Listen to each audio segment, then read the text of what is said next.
तो सबको नमस्कार। तो आज हम ये प्रेस कॉन्फ्रेंस इसलिए रखे हैं क्योंकि अरुणाचल के एग्ज़ाम्स में मैंने नोटिस किया है कि इंग्लिश जो सब्जेक्ट रहता है जनरल इंग्लिश, उसमें हर बार गलती होता है, मिस्टेक्स होते हैं।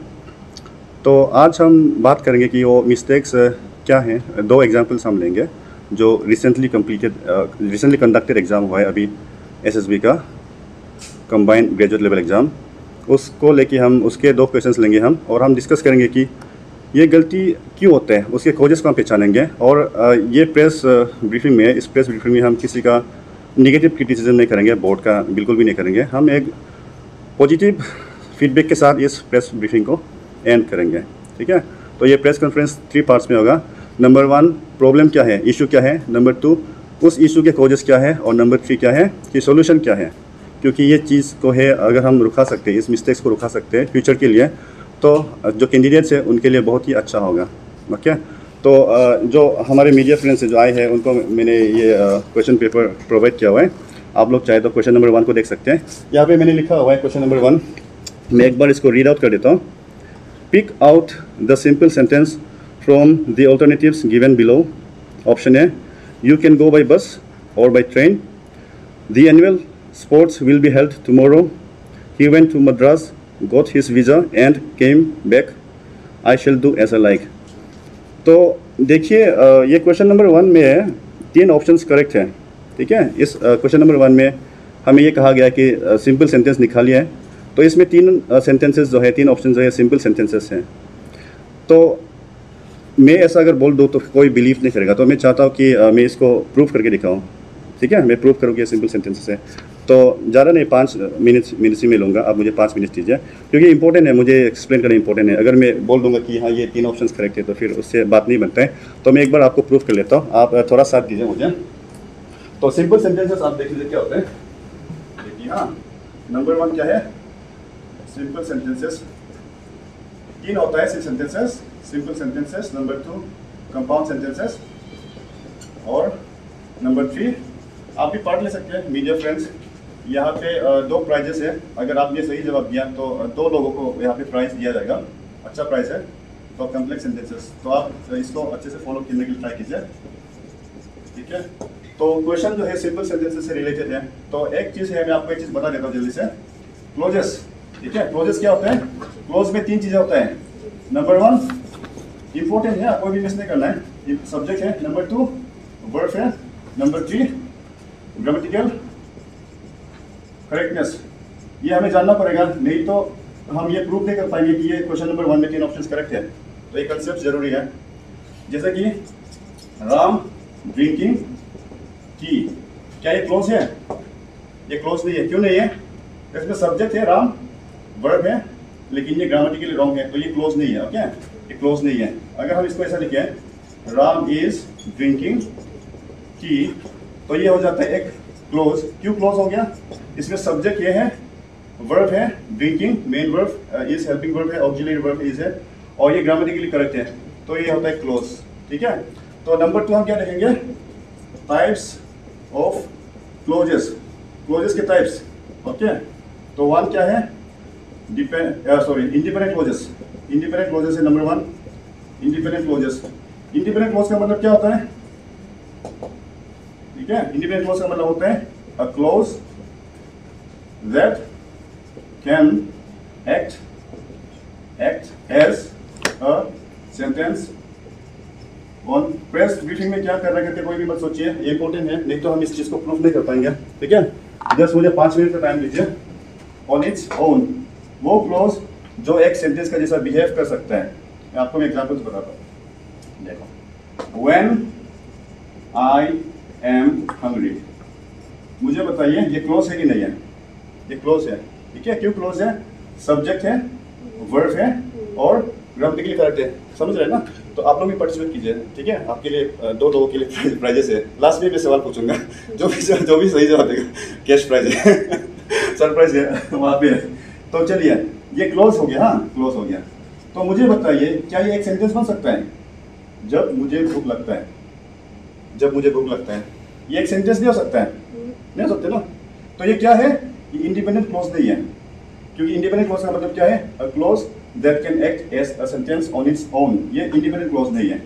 अगर हम इसको ऐसा लिखें, आई एम हंग्री, तो क्या ये इंडिपेंडेंट क्लॉज है? ये इंडिपेंडेंट क्लॉज है। क्यों है? क्योंकि सब्जेक्ट है, वर्ब है, ग्रामेटिकली करेक्ट है, ये क्लॉज हो गया। और ये क्या सेंटेंस है? क्या ये क्या सेंटेंस? इसको हम सेंटेंस के जैसा इसको हम सेंटेंस के रूप में इस्तेमाल कर सकते हैं, कर सकते हैं ना, कर सकते हैं। ये हो गया हमारा इंडिपेंडेंट क्लॉज। समझ रहे हैं? इसको देखिए, ये he is laughing, independent clause हो गया। क्यों इंडिपेंडेंट क्लॉज है? सब्जेक्ट है, वर्ब है, ग्रामेटिकली करेक्ट है, तो ये होता है क्लॉज। और इस क्लॉज को हम सेंटेंस का जैसा यूज कर सकते हैं, मतलब यहाँ पे हम फुल स्टॉप लगा सकते हैं। तो ये हो गया हमारा इंडिपेंडेंट क्लॉज। ठीक है, हम एकदम ब्रीफ में आपको बता रहा हूँ, एकदम शॉर्ट में बता रहा हूँ, जितना कि हमारा काम का है। एक्चुअली ये चैप्टर थोड़ा लंबा है, हम इसको एकदम शॉर्ट रखते हैं। Number 2, dependent. अब हम यहाँ पे आएंगे, ओके, थोड़ा देर में यहाँ पे आएंगे। Dependent clauses. डिपेंडेंट क्लॉजेस मतलब क्या है? अ क्लॉज, बताइए, that cannot act as a sentence। आप में से कोई एग्जाम देगा होगा जनरल इंग्लिश का, आपका भी काम आएगा। ठीक है, ये बहुत ही टफ चैप्टर है एक्चुअली, तो इसको आप समझने से आपका एक प्लस पॉइंट हो जाएगा। Sentence on its own is a dependent clause. Okay, तो ये होता है डिपेंडेंट क्लॉज। जैसे कि हमने आगे भी क्या लिखा था, When I am hungry। मुझे बताइए, क्या ये क्लोज है? ये क्लोज है। क्यों क्लोज है? सब्जेक्ट है, वर्ब है, ग्रामेटिकली करेक्ट है, ये क्लोज है। क्या ये एक सेंटेंस का जैसा आप इसको यूज कर सकते हैं? जब मुझे भूख लगता है, बात करता नहीं, आपको आगे बोलना होगा ना, जब मुझे भूख लगता है मैं मैगी बना के खा लेता हूँ। तो ये होता है हमारा dependent clause. Okay, dependent clause हो गया। और एक जैसे कि as he is sick, he won't attend the meeting। मुझे बस 10 या 15 मिनट दीजिए, ओके, मैं अपना बात पर उसमें खत्म करूंगा। इसको देखिए, इसको मत देखिए, राइट वाला को मत देखिए, इसको देखिए, as he is sick। मुझे बताइए कि ये क्लोज है? ये क्लोज है, ये क्लोज है ना? क्यों क्लोज है? सब्जेक्ट है, वर्ब है और ग्रामेटिकली करेक्ट है, ये क्लोज हो गया। क्या इंडिपेंडेंट क्लोज है? इसको भूल जाओ, ये नहीं है। एस इज सिक, क्योंकि वो बीमार है, नहीं, क्योंकि वो बीमार है इसलिए वो ऑफिस नहीं आएगा। ठीक है, ये क्या हो गया? इंडिपेंडेंट क्लोज हो गया। तो हमें क्या समझना है? इंडिपेंडेंट क्लोज का मतलब क्या होता है? अगर आप इंडिपेंडेंट पर्सन है तो आप कैसे, तो आप क्या हो? आप अपने पेरेंट्स से मनी नहीं मांगते हो, अपने पेरेंट्स से कुछ नहीं मांगते हो, आप इंडिपेंडेंटली रह रहे हो ना। अगर आप डिपेंडेंट पर्सन है, डिपेंडेंट चाइल्ड है, तो आप मांग रहे हो। बोलिए, आप मरमरिंग मत कीजिए, ठीक है? आराम से सुनिए। हाँ जी, मरमरिंग मत कीजिए, आराम से ठीक है, सुनिए। ठीक है, चलेगा। बता रहा ना कि हम लोग को भी बता रहे हैं बोल के। आप चलिए, आराम से सुनिए। मेरे को आदत है ना, लाइक अरे आप लोग लाइव कॉन्फ्रेंस क्या कर रहे हैं? यहाँ पे डिबेट हो जाएगा। देखिए, हमने कल क्या बोला था, यहाँ पे डिबेट नहीं बोला था ना, डिस्टर्ब हो रहा है। ओके, आप सबको फॉलो करना होगा, ठीक है? आप सब फॉलो करने की ट्राई कीजिए। और पब्लिक को भी इसलिए मैं ये सब सिखा रहा हूँ क्योंकि हमें ये प्रूव करना है कि ये जो है, इसमें जो है 3 ऑप्शंस करेक्ट है और जो कि होना नहीं चाहिए एग्जाम में, ठीक है ना? उसको हम प्रूव करेंगे, उसके लिए कंसेप्ट हम सीख रहे हैं, अभी आएंगे हम यहाँ। तो देखिए, डिपेंडेंट क्लॉज है। डिपेंडेंट पर्सन क्या होता है? जो अपने पेरेंट्स पे डिपेंडेंट है मनी के लिए, समझ रहे हैं ना, फूड के लिए। तो उसी तरह डिपेंडेंट क्लॉज क्या है? ये इंडिपेंडेंट नहीं है, इसको किसी का हेल्प चाहिए। इसको किसका हेल्प चाहिए? इसको हेल्प चाहिए एक इंडिपेंडेंट क्लॉज का। इसको देखो, हाँ, ये इंडिपेंडेंट क्लॉज हुआ कि नहीं हुआ? ये इंडिपेंडेंट क्लॉज है ना, इसको भूल जाओ। he won't attend the meeting। Subject है, वर्ब है, ग्रामेटिकली करेक्ट है, और यहाँ से लेकर यहाँ तक ये एक सेंटेंस बन सकता है कि नहीं बन सकता है? बन सकते हैं ना, ये इंडिपेंडेंट क्लॉज है। तो एक डिपेंडेंट क्लॉज अगर आता है तो हमें चाहिए एक इंडिपेंडेंट क्लॉज कंपल्सरीली। इसको देखो, यहाँ पे भी सेम चीज होगा। when I am hungry I cook food। इसको देखिए, ये इंडिपेंडेंट क्लॉज है कि नहीं है? ये इंडिपेंडेंट क्लॉज है ना, क्योंकि आई सब्जेक्ट है, कुक वर्ब है और ग्रामेटिकली करेक्ट है, क्लॉज हो गया। और इसको भूल जाओ, मैं खाना बनाता हूँ, ये एक सेंटेंस बन सकता है। तो ये इंडिपेंडेंट क्लॉज है। तो मैंने क्या कहा, एक डिपेंडेंट क्लॉज को क्या चाहिए हमेशा? एक डिपेंडेंट क्लॉज को हमेशा चाहिए एक इंडिपेंडेंट क्लोज, एक इंडिपेंडेंट क्लोज, ठीक है। तो हम क्या डिस्कस करेंगे, हम इसको डिस्कस करेंगे, ठीक है, ये वाला को। सिंपल सेंटेंसेस, अभी हम आते हैं सिंपल सेंटेंसेस में। सिंपल सेंटेंसेस क्या होता है, ये देखो यहाँ 2-3 घंटे का क्लास जो लेक्चर है उसका 5-10 मिनट में कवर कर रहे हैं, एकदम ब्रीफली डिस्कस कर रहे हैं। सिंपल सेंटेंसेस में क्या होता है, अ सिंपल सेंटेंस कंसिस्ट्स, ये सी है, consists of an independent clause and no other dependent clause, dependent और इंडिपेंडेंट क्लोज, और इंडिपेंडेंट क्लोज, ठीक है। सिंपल सेंटेंस का मतलब क्या है, ऐसा नहीं है, देखो बहुत सारे स्टूडेंट्स जो है वो ऐसा सोचते हैं कि सिंपल सेंटेंस मतलब जो दिखने में सिंपल है, जो शॉर्ट है, कंपाउंड मतलब जो थोड़ा लंबा है, कॉम्प्लेक्स मतलब जो एकदम कॉम्प्लिकेटेड है, ऐसा कुछ नहीं है, ठीक है। जो लोग को ये कंफ्यूजन है, जो व्यूअर्स देख रहे हैं, उनके लिए भी ये बेनिफिशियल होगा ये क्लास, ये एक्सप्लेनेशन। सिंपल सेंटेंस का मतलब क्या है, सिंपल सेंटेंस में एक इंडिपेंडेंट क्लोज है, Ram is a good boy. इसमें कितना इंडिपेंडेंट क्लोजेस है, इसमें इंडिपेंडेंट क्लोजेस एक है, देखो, a simple sentence consists of an independent clause and no other dependent और इंडिपेंडेंट क्लोज, समझ रहे हैं। यहाँ पे कितना इंडिपेंडेंट क्लोजेस है, एक इंडिपेंडेंट क्लोज है, तो ये हो गया हमारा सिंपल सेंटेंस, ठीक है। तो चलो हम आते हैं एक बार अभी नंबर 1, नंबर 2 पे आते हैं कंपाउंड, उसके बाद हम यहाँ पे आ जाएंगे, हाँ, उसके बाद हम यहाँ पे आ जाएंगे कंपाउंड सेंटेंसेस। कॉम्प्लेक्स हम छोड़ देते हैं, कॉम्प्लेक्स हमारे लिए अभी इंपॉर्टेंट नहीं है, तो सिंपल और कंपाउंड से हमें इसका सॉल्यूशन मिल जाएगा। कंपाउंड सेंटेंसेस का मतलब क्या है, अ कंपाउंड सेंटेंस, और अगर कोई उसमें आपके कमेंट्स बॉक्स में कुछ कमेंट कर रहे हैं तो आप मुझे बता सकते हो। कंपाउंड सेंटेंस फीडबैक के तो बता सकते हो, consists of 2 independent clauses connected by a coordinating conjunction। Class खत्म होने वाला है, डोंट वरी, कंजंक्शन, ठीक है। कंपाउंड सेंटेंस का मतलब क्या है, a compound sentence consists of 2 independent clauses connected by a coordinating conjunction। मुझे कोई बता सकता है एक इंडिपेंडेंट क्लॉज, कोई बोल के देखिए, कोई भी बोल सकते हो। She is dancing। She is dancing, बिल्कुल सही। और कोई मुझे और बताइए दूसरा independent clause, she is dancing तो यह बोल देता हूँ, and he is singing, ठीक है, वही ना, आपका नाम वही है ना, ठीक है, आप अच्छा कर रहे हैं। she is dancing and he is singing, देखो ये इंडिपेंडेंट क्लॉज है कि नहीं है ना, ठीक है, ये इंडिपेंडेंट क्लॉज है कि नहीं है, ठीक है। ये कंपाउंड सेंटेंस हुआ कि नहीं हुआ, एक क्या है, एंड क्या है, एंड जो है मैं आपको बता रहा हूँ, ये एक कोऑर्डिनेटिंग कंजंक्शन है, ओके, एक कोऑर्डिनेटिंग कंजंक्शन है। तो ये इंडिपेंडेंट क्लॉज और बीच में क्या है, कोऑर्डिनेटिंग कंजंक्शन। इसमें क्या लिखा हुआ है, a compound sentence consists of an 2 independent clauses connected by a coordinating conjunction. तो ये कंपाउंड सेंटेंस हुआ कि नहीं हुआ, कंपाउंड हो गया ना, हो गया, ठीक है।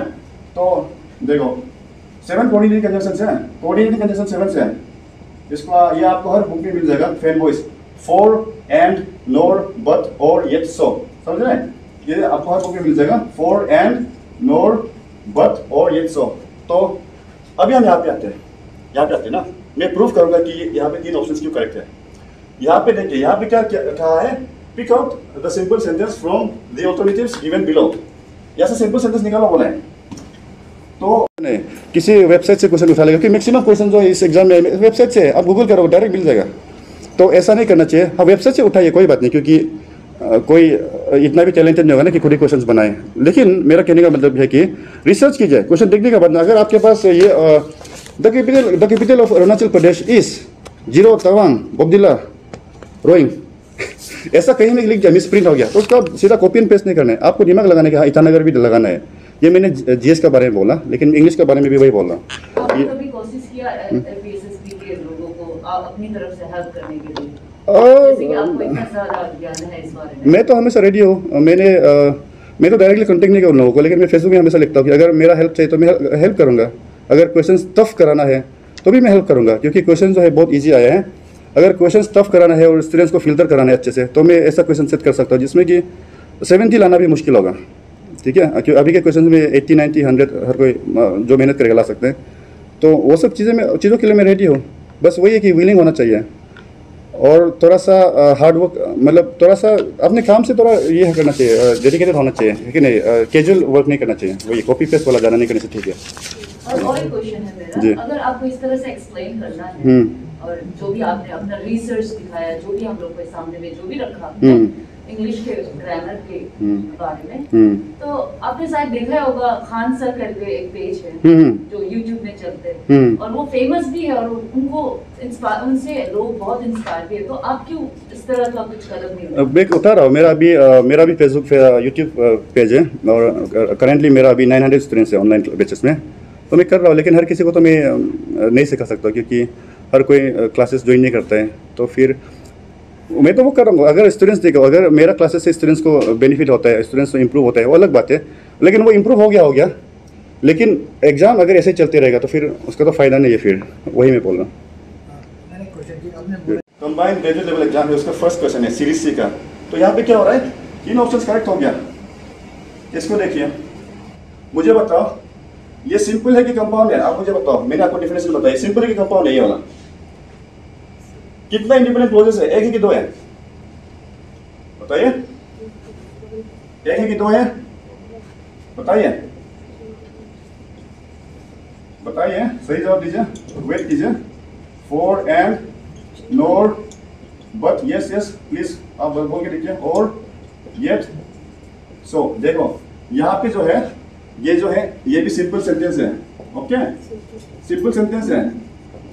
ये क्वेश्चन मुझे लगता है ऐसा बुक से किसी ने कॉपी कर दिया, कि किसी ने ऐसा बुक से इस क्वेश्चन को सेट कर दिया जिस बुक में गलत मिसकंसेप्शन सिखाया गया हो या लिखा गया हो।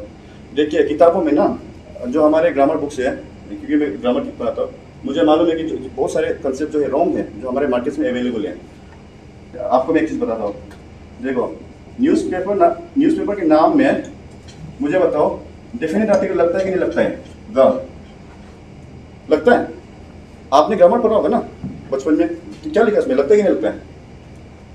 नहीं लगता है, ठीक है, कोई बात नहीं। जो ग्रामर पढ़ता है, ग्रामर की बुक्स पढ़ता है, उनको ये मालूम होगा कि जितने भी हमारे मार्केट्स में ग्रामर बुक्स है, ओके, आप कोई भी उठा लो, उसमें क्या लिखता है?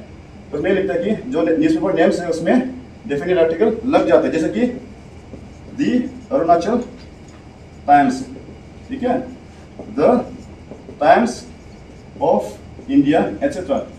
समझ रहे हैं? तो लेकिन एक्चुअल में क्या है, एक्चुअल में ये रूल गलत है, जो बुक्स में लिखा गया है ये रूल ये गलत है, क्योंकि बहुत सारे न्यूज़पेपर नेम्स है जहाँ पे डेफिनेट आर्टिकल नहीं लगता है। कोई बता के देखिए, चलिए प्राइस नहीं चाहिए बोल के देखिए। हाँ, मैं क्या बोला, बहुत सारे न्यूज़पेपर नेम्स है जहाँ पे डेफिनेट आर्टिकल नहीं लगता है, जैसे कि एक ऑफ अरुणाचल, इसमें ध नहीं है, समझ रहे हैं? हिंदुस्तान टाइम्स, इसमें ध नहीं है, और डेक्कन क्रॉनिकल, इसमें ध नहीं है। मेरा कहने का मतलब यह है कि जो हमारे मार्केट्स में ग्रामर बुक्स अवेलेबल है उसमें बहुत सारे मिस्टेक्स है और हम उसको ब्लाइंडली फॉलो कर देते हैं। तो उस तरह की बुक से अगर हमने कॉपी कर लिया तो इस तरह के आंसर्स बन जाते हैं, समझ रहे हैं? तो ये जो है मुझे लगता है ऐसा ही मिसकंसेप्शन से हुआ है क्वेश्चन जो क्रिएट। तो इसको जो है, जो इस क्वेश्चन का राइटर है, इस क्वेश्चन को जिसने भी बनाया है, मैं एसएसबी को ब्लेम नहीं कर रहा हूँ, ठीक है, क्योंकि क्वेश्चन तो कहीं ना कहीं से तो लेना होगा, उनको ब्लेम नहीं कर रहा, मैं क्वेश्चन को लिखने वाले को ब्लेम कर रहा हूँ। उसको लगा कि ये कंपाउंड है। क्यों कंपाउंड लगा उसको, ये सेंटेंस क्यों कंपाउंड लगा? क्योंकि उसको लगा कि कंपाउंड का डेफिनेशन क्या है, a compound sentence consist of an independent clauses, 2 independent clauses connected by a coordinate conjunction. Coordinate conjunction मतलब ये सब, इसमें और भी आ रहा है ना, तो यहाँ पे और आ गया, इसलिए उसको कंपाउंड सेंटेंस लग गया होगा। लेकिन ये कंपाउंड नहीं है, क्यों? क्योंकि ये इंडिपेंडेंट क्लॉज है, लेकिन ये इंडिपेंडेंट क्लॉज नहीं है। बाय ट्रेन ये सेंटेंस बन सकता है क्या? नहीं बन सकता ना सेंटेंस, ये सेंटेंस नहीं है, ये तो प्रीपोजिशनल फ्रेज है, समझ रहे हैं? ये सिंपल सेंटेंस है। क्यों सिंपल सेंटेंस है? सिंपल सेंटेंस का डेफिनेशन क्या था? A simple sentence consists of one independent clause and no other dependent और इंडिपेंडेंट क्लॉज। तो सिंपल सेंटेंस है, ये भी सिंपल सेंटेंस है। क्यों सिंपल सेंटेंस है? बी वाला, क्योंकि यहाँ में एक इंडिपेंडेंट क्लॉज है और दूसरा डिपेंडेंट इंडिपेंडेंट क्लॉज नहीं है। सी, ये भी सिंपल सेंटेंस है। क्वेश्चन बनाने वाला को ऐसा लगा कि यहाँ पे एंड आ गया, देखो एंड वॉइस ना, कोऑर्डिनेट कंजंक्शन, एंड आ गया, तो ये कंपाउंड है, ऐसा लगा होगा, ऐसा नहीं है। केम बैक, ये इंडिपेंडेंट क्लॉज है क्या? नहीं है ना, इंडिपेंडेंट क्लॉज नहीं है। तो ये क्या है? ये भी सिंपल सेंटेंस है, ठीक है। तो ये ऑप्शन करेक्ट, ये ऑप्शन करेक्ट, ये ऑप्शन करेक्ट, लेकिन मुझे पता है कि एसएसबी तो आंसर की देगा, उसमें क्या ऑप्शन को टिक कराएगा, क्या आंसर उनका सही होगा उनके हिसाब से, एसएसबी के हिसाब से जो आंसर के प्रोवाइड करेगा उनके हिसाब से बी सही होगा, क्योंकि बी जो क्लियर कट सिंपल सेंटेंस है, क्लियर कट। लेकिन ए और सी भी सिंपल सेंटेंसेस है, ये हमें मानना पड़ेगा। और ये मैंने आपको प्रूफ करके दिखाया डेफिनेशन के हेल्प से, फैक्ट्स के हेल्प से, ठीक है। तो अगर किसी ने बी लिखा है तो उनको तो मार्क्स मिलेगा एसएसबी के हिसाब से, लेकिन अगर किसी ने ए लिखा है, किसी ने सी लिखा है, तो उनका भी गलत नहीं है, क्योंकि ये दोनों भी सिंपल सेंटेंसेस है। तो ये है, ये तो चलो मैं कुछ और बोलने के लिए कर रहा था, उनको छोड़ देते हैं और दूसरा टॉपिक को छोड़ देते हैं। ये हो गया, ये हमारा प्रॉब्लम है, ये हमारा इशू है हमारा। अभी इशू को हम कॉज को जानते हैं, कॉज ये इशू कहाँ से होता है, क्यों होता है, उसके बाद क्या करेंगे, सोल्यूशन। फ्यूचर में हम ऐसा क्या कर सकते हैं जिससे ये चीज़ दोबारा ना हो, ठीक है। शॉर्ट में रख दूंगा मैं और क्वेश्चन नंबर 50 के बारे में बात करने वाला था, हो जाएगा। इसको मैं बात नहीं करूंगा, इसको मैं अपने फेसबुक पेज में डाल दूंगा, ठीक है। इसके बारे में मैं फेसबुक पेज में डाल दूंगा, लंबा हो जाएगा नहीं तो। आप में से किसी ने रिक्वेस्ट किया कि ब्रीफली रखने के लिए, तो मैं ब्रीफली रख दूंगा इसको। यहाँ हमने डिस्कस की कि प्रॉब्लम क्या है, अभी हम देखेंगे कि इसके कॉजेस क्या है, ठीक है। कॉजेस क्या है, आपको मैं एग्जांपल बताता हूँ। मुझे बताया हनी इज स्वीट, इसका ठीक है, इसका पैसिव वॉइस नहीं होता है, क्योंकि एक जस्ट 5 मिनट मुझे दीजिए, 5 मिनट्स। हाँ, इसका पैसिव वॉइस पॉसिबल नहीं है। क्यों पॉसिबल नहीं है? क्योंकि an active voice sentence must contain the following 3 things. अगर ये 3 चीजें नहीं होगा तो फिर उनका पैसिव वॉइस नहीं बनेगा। वो 3 चीजें क्या है? एक्टर और ट्रांजिटिव वर्ब। हर एक्टिव वॉइस सेंटेंस में ये 3 चीजें होना पड़ेगा। अगर ये 3 चीजें में से एक भी नहीं है और तो फिर उनका पैसिव नहीं बनेगा। जैसे कि देखो, राज गोज टू स्कूल, इसका पैसिव क्या होगा? नहीं बनेगा। आपको स्कूल इज गोन बाय राज ऐसा नहीं लिखना है, गलत है। क्यों? क्योंकि यहाँ में ट्रांजिटिव वर्ब नहीं है, ये ट्रांजिटिव वर्ब नहीं है, समझ रहे हैं। हमें ट्रांजिटिव वर्ब चाहिए। तो यहाँ पे क्या हो रहा है? यहाँ पे सेम चीज हो रहा है। यहाँ पे ना एक्टर है, ना ट्रांजिटिव वर्ब है, ना रिसीवर है।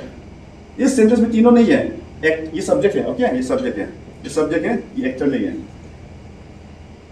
एक्टिव वॉइस में अगर तीनों चीजों में से एक भी नहीं होगा तो फिर इसका पैसिव नहीं बनेगा। और इसमें क्या है? इसमें तो तीनों का तीनों ही नहीं है, पैसिव वॉइस नहीं बनेगा। लेकिन क्या होता है, देखो, अगर ये अगर मेरे पास एक वो है, रोड है, आयरन का रोड है, और थोड़ा बेंड हो गया, उसको मुझे सीधा करना है तो मैं थोड़ा प्रेशर डालूंगा ना, सीधा हो जाएगा।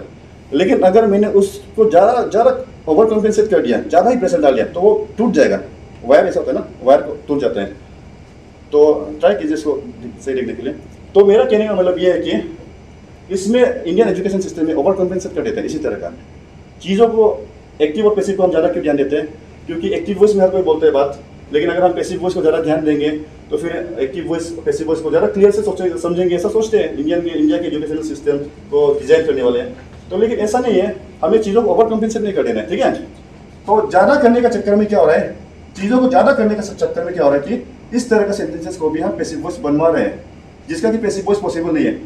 मैंने कहा इसका पैसिव वॉइस पॉसिबल नहीं है, लेकिन अगर एग्जाम में आ जाता है तो फिर आपको क्या लिखना है?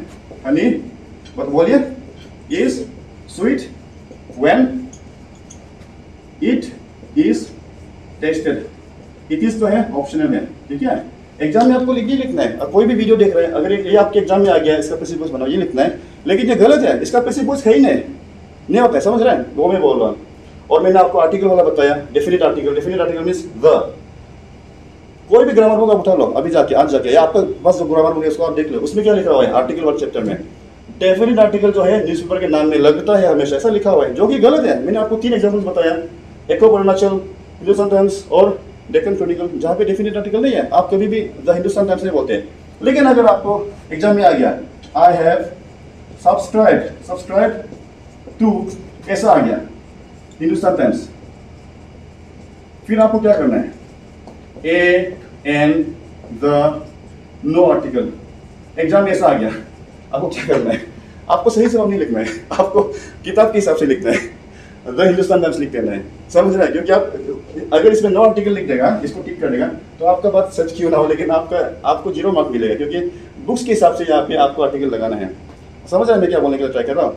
मुझे लगा कि ये प्रेस कॉन्फ्रेंस रखना इसलिए चाहिए क्योंकि आपने अभी रिसेंटली देखा कि हिल्स मेरे वर्ड यूज़ हो गया, वो तो हर कोई पहचान सकता है। मैंने भी देखा उसको कि ये अभी बैंड वर्ड को यूज़ कर दिया, मैंने भी देखा। लेकिन ये जो चीज़ें मुझे लगा कि अगर मैं नहीं बोलूँगा तो कोई नहीं बोलेगा तो मैंने सोचा कि चलो इसके ऊपर प्रेस कॉन्फ्रेंस कर लेते हैं, समझ रहे ना? तो मैं अभी आपको क्या बता रहा हूँ, मैं अभी आपको कॉजेस बता रहा हूँ। कॉजेस क्यों हो रहा है ये गलतियाँ? ये गलतियाँ इसलिए हो रहा है क्योंकि जो किताबों में गलतियाँ हैं, किताबों में जो बुक्स में गलतियाँ हैं, वो जो है हम सीधा कॉपी एंड पेस्ट कर देते हैं एग्जाम्स में। क्योंकि हम एग्जाम लिखते, मेरे ख्याल से एग्जाम जो क्वेश्चन सेट करते हैं वो शायद उतना रिसर्च नहीं करता होगा या उतना ध्यान नहीं लगाता होगा, कहीं से इंटरनेट से कॉपी पेस्ट कर लेता है, ऐसा होता होगा। ठीक है, ये है। तो ये हो गया हमारा कॉजेस। ठीक है, और मैं आपको और एक चीज़ बताता हूँ आगे बढ़ने से पहले। देखो ये रूल कहाँ से बना होगा, ये देखो, ये अरुणाचल टाइम्स ऑफ इंडिया। ये रूल का मतलब है कि न्यूज़पेपर के नाम के आगे हमें डेफिनेट आर्टिकल लगाना है। ये रूल का शुरुआत कैसे हुआ होगा, किसने शुरू किया होगा ये रूल? मेरा थ्योरी है, ये गलत भी हो सकता है, लेकिन मेरा थ्योरी ऐसा है कि आप देखिए हमारा अरुणाचल का जीके को देख लीजिए, हर कोई कॉपी पेस्ट करता है। आप एक जीके पढ़ो, दूसरा जीके पढ़ो, तीसरा जीके पढ़ो, आपको सेम ही लगेगा, तो कॉपी पेस्ट कर देते हैं ना। सेम चीज़ मुझे लगा यहाँ पे हुआ होगा। जब इंडिया में किसी ने ग्रामर बुक लिखना शुरू किया होगा, किसी इंडियन राइटर ने, तो उसने ऑब्जर्व किया होगा कि न्यूयॉर्क टाइम्स में क्या होता है, न्यूयॉर्क टाइम्स में डेफिनेट आर्टिकल है कि नहीं है, टाइम्स ऑफ इंडिया में डेफिनेट आर्टिकल है कि नहीं है, टेलीग्राफ में डेफिनेट आर्टिकल है कि नहीं है, द टेलीग्राफ, समझ रहे हैं? तो उसने उस चीज़ को ऑब्जर्व करके ये रूल बना दिया होगा कि हर न्यूज़पेपर नेम में द लगता है, ऐसा रूल बना दिया होगा, जनरलाइज कर दिया होगा, जो कि गलत है। ठीक है, तो ये है कॉजेस ना, ये कॉजेस हो गया। अभी हम क्या बात करेंगे, इसका सोल्यूशन। क्योंकि ये होते आ रहा है, मैं हर एग्जाम में देता हूँ, इस तरह के मिस्टेक्स होते आ रहे हैं और कोई पहचानता भी नहीं है। इसका सोल्यूशन क्या है? ये हमें क्या करना है कि इस तरह के मिस्टेक्स ना हो, जहाँ पे 2 ऑप्शंस करेक्ट हो, 3 ऑप्शंस करेक्ट हो, एक भी ऑप्शन करेक्ट ना हो। हमें क्या करना है? हमें ये करना है, एसएसबी को ये करना है, या जो भी एग्जाम कंडक्टिंग बॉडीज है उसको ये करना है कि आप जब एग्जाम्स के लिए क्वेश्चन सेट करते हो, आप रिसर्च कीजिए, आप क्वेश्चन को कहीं से कॉपी एंड पेस्ट मत कर दीजिए। ओके, क्वेश्चन नंबर 50 को देख लीजिए, इसके बारे में हम बात नहीं करेंगे, बात करने वाला था, नहीं करेंगे, लेकिन जैसे मैं एक चीज़ बता देता हूँ आपको। क्वेश्चन नंबर 50 में क्या लिखा हुआ है, मैं ऑडियंस के लिए पढ़ देता हूँ। He said, I clean my teeth twice a day. Option A, he said that he cleaned his teeth twice a day. Option B, he said that he cleans his teeth twice a day. इसमें option A और option B दोनों सही है, लेकिन SSB का जो question जो answer की होगा उसमें बी को टिक मार्क करेगा, बी को सही मानेगा, लेकिन ऑप्शन ए भी सही है। ओके, इसके ऊपर मैं बात कर सकता हूँ, लेकिन कोई बात नहीं, अभी नहीं करूँगा क्योंकि थोड़ा लंबा हो जाएगा, नहीं तो बात नहीं करूँगा। ऑप्शन ए और बी दोनों ठीक है, लेकिन इनफैक्ट ऑप्शन ए ज़्यादा करेक्ट है, ऑप्शन बी जो थोड़ा ठीक है, लेकिन ऑप्शन ए जो ज़्यादा करेक्ट है ठीक है। लेकिन एग्जाम में जो अभी आंसर किया एसएसबी से, उसमें मुझे पूरा भरोसा है कि ऑप्शन बी को, question number 50, he said I clean my teeth twice a day, इसका correct answer he said that he cleans his teeth twice a day, ऐसा लिखेगा एसएसबी वाले, जबकि ऑप्शन ए करेक्ट है ज़रा। ठीक है, तो ये है। तो हमें क्या करना है, मैं क्या कह रहा था कि जो एसएसबी है या जो भी एग्जाम कंडक्टिंग बॉडीज है, उनको कॉपी पेस्ट नहीं करना। ये क्वेश्चन नंबर 50 जो है कॉपी पेस्टेड क्वेश्चन है। अब ये ही said I clean my teeth twice a day, आप गूगल कीजिए, आंसर मिल जाएगा आपको। 6-7 वेबसाइट्स में ये क्वेश्चन मिल जाएगा आपको, बहुत सारा क्वेश्चन जैसा कॉपी पेस्टेड है। हमें ऐसा नहीं करना है। एसएसबी मेरा आपसे या जो भी एग्जाम कराएगा अरुणाचल में, मेरा रिक्वेस्ट है कि कम से कम मेरे सब्जेक्ट में, इंग्लिश में, बाकी का बारे में नहीं बोलूँगा, कम से कम मेरे सब्जेक्ट में आप वेबसाइट से या बुक से कॉपी पेस्ट सीधा मत कर दीजिए, कॉपी पेस्ट कीजिए कोई बात नहीं, लेकिन आप पहले देख लीजिए कि वो क्वेश्चन सही है क्या, ऑप्शन सही है क्या। क्योंकि ये सब मुझे कराते मैं थक गया हूँ। ये सब बताते हैं कि इसका पैसिव वॉइस नहीं बनता है, लेकिन भी अगर एग्जाम में आया तो आपको ऐसा लिखना पड़ेगा, समझ रहे हैं? Times of India, Hindustan Times में डेफिनेट आर्टिकल नहीं लगता है, no article, blank, no article, I have subscribed, sorry इसमें दिया आएगा, गलत हो गया, दिया आएगा, I have subscribed to Hindustan Times होता है, लेकिन आप एग्जाम में इसमें दा लगाओ। इस तरह का चीज़ें कराते मैं थक गया हूँ कि एक सही से पढ़ो और एक एग्जाम के लिए पढ़ो। तो इसलिए मैंने ये प्रेस कॉन्फ्रेंस बिठाया, क्योंकि मुझे ये पसंद नहीं है कि दो टीचिंग एक ही टॉपिक के लिए 2 टीचिंग करो, एक सही टीचिंग और एक एग्जाम के लिए टीचिंग। तो मेरा क्या रिक्वेस्ट है, मेरा क्या सुझाव है एसएसबी से या जो भी एग्जाम कंडक्ट करते हैं, कि आप जो है क्वेश्चन जब बनाते हैं आप थोड़ा रिसर्च कीजिए, ये क्वेश्चन सही है गलत है। किसी भी ग्रामर बुक से आप उठा के क्वेश्चन को पेस्ट मत कीजिए, किसी भी वेबसाइट से पेस्ट मत कर दीजिए, क्योंकि इंडियन बुक्स में बहुत सारे मिस्टेक्स हैं। ये मेरा कहना था। Thank you. तो अभी आपका कुछ क्वेश्चन है? कुछ नहीं है कि अगर अभी इनको ग्रेस मार्क दिया जाएगा या क्योंकि किसी ने तो ए या करेक्ट किया, किसी ने बी को करेक्ट कर दिया, लेकिन आंसर शीट में तो एक ही हो और मार्क शीट होगा तो एक ही होगा। फिर आपने अभी ये बात को छेड़ी दिया तो अभी मतलब शायद कुछ लोग भी सोचेंगे कि अभी वो कौन सा मार्क्स देगा, मार्क्स नहीं देगा। तो आपको क्या लगता है कि आप इसमें इस सब्जेक्ट में एक्सपर्ट है, तो ऐसा मार्क्स देना चाहिए? मुझे लगता है कि किसी ने अगर ए बी सी टिक किया है तो उसको मार्क्स देना चाहिए। ऑप्शन डी जो है गायब हो गया। ऑप्शन डी जो है वो कम्प्लेक्स सेंटेंस है। I shall do as I like, देखिए I shall do as I like सबसे शॉर्ट है, लेकिन ये कम्प्लेक्स है। मैंने शुरू में आपको क्या बोला, कोई कोई क्या करता है कि सिंपल सेंटेंस मतलब जो छोटा है वो ऐसा सोच लेते हैं, कंपाउंड मतलब थोड़ा लंबा वाला, कम्प्लेक्स मतलब जो एकदम टेढ़ा मेरा वाला। ऐसा कुछ नहीं है, डेफिनेशन के हिसाब से हमें चलना है। सिंपल मतलब वन इंडिपेंडेंट क्लॉज, कंपाउंड मतलब two independent clauses connected by coordinating conjunction, complex मतलब one independent clause and one dependent clause. Okay, तो ये कम्प्लेक्स है, सबसे छोटा वाला कम्प्लेक्स हो गया। तो ए बी सी तीनों करेक्ट है, लेकिन एसएसबी जो है बी को टिक करेगा, मुझे यकीन है, क्योंकि बी जो है क्लियर कट ये सिंपल सेंटेंस है। लेकिन आपने जो पूछा कि ग्रेस मार्क देना कि नहीं करना है, मुझे लगता है ग्रेस मार्क देना चाहिए, लेकिन वो डिसीजन मेरा नहीं है और मैं तो एक सजेशन दे सकता, क्योंकि मेरे से भी ज़्यादा बेटर शायद आइडियाज़ वाला कोई हो सकता है। ग्रेस मार्क कुछ और के कुछ दूसरा ऑप्शन जो कि उससे भी ज़्यादा बेटर हो, वो हो सकता है। मेरा काम तो बस ये कि नॉलेज देना है, डिसीजन लेना मेरा काम नहीं है ये। और कोई पूछता है कि क्या आप री एग्ज़ाम डिमांड करते हो? नहीं, मैं री एग्ज़ाम डिमांड नहीं करता हूँ। एग्ज़ाम में टाइम एफर्ट बहुत लगता है, री एग्ज़ाम में बिल्कुल डिमांड नहीं करता हूँ। मैं बस ये डिमांड करता हूँ कि फ्यूचर में इस तरह के मिस्टेक्स ना हो, फ्यूचर में जो क्वेश्चंस आए वो वेल रिसर्च क्वेश्चंस हो, बस मेरा उतना सा डिमांड है। अभी री एग्ज़ाम करना है कुछ, मेरा ऐसा कुछ डिमांड नहीं है।